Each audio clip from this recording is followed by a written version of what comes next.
Okay, so I had someone asking me about my whistle rack. I had overflowing whistle bags and whistles all over the place, and I just wanted to get them up and store them more efficiently, and where I could access them easier.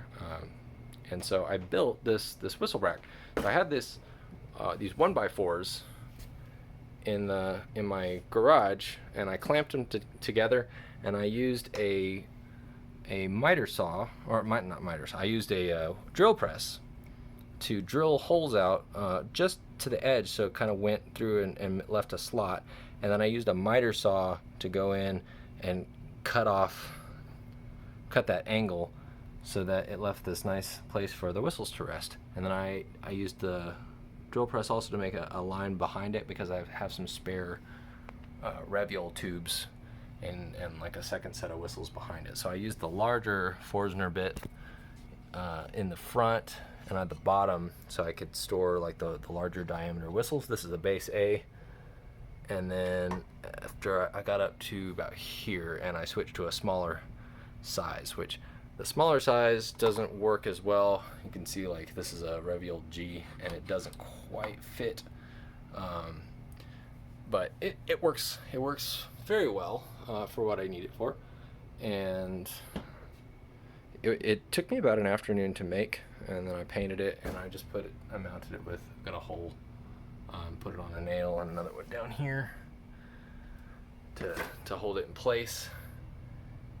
And then I made another one out of a towel rack that I found on like a large bulky item pickup day. And so this one I haven't painted yet. I just hung it on the wall the other day. But it's a piece of plywood. The other one is an oak piece that I had for the back. But this one's a piece of plywood here.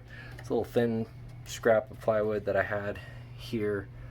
And then it had this nice rounded top. But I did the same thing. I used the Forstner bit and drilled out these holes.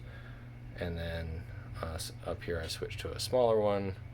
And then I used my miter saw to cut those slots. And I think I used the large size all the way up, almost all the way up on the back.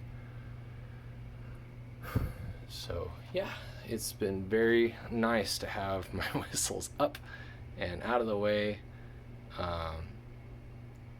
And like I said, at some point I'm gonna get my.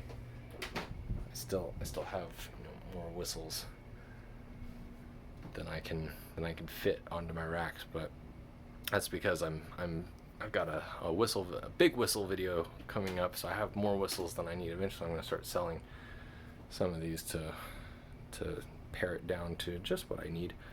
But for now, I've got two very full racks.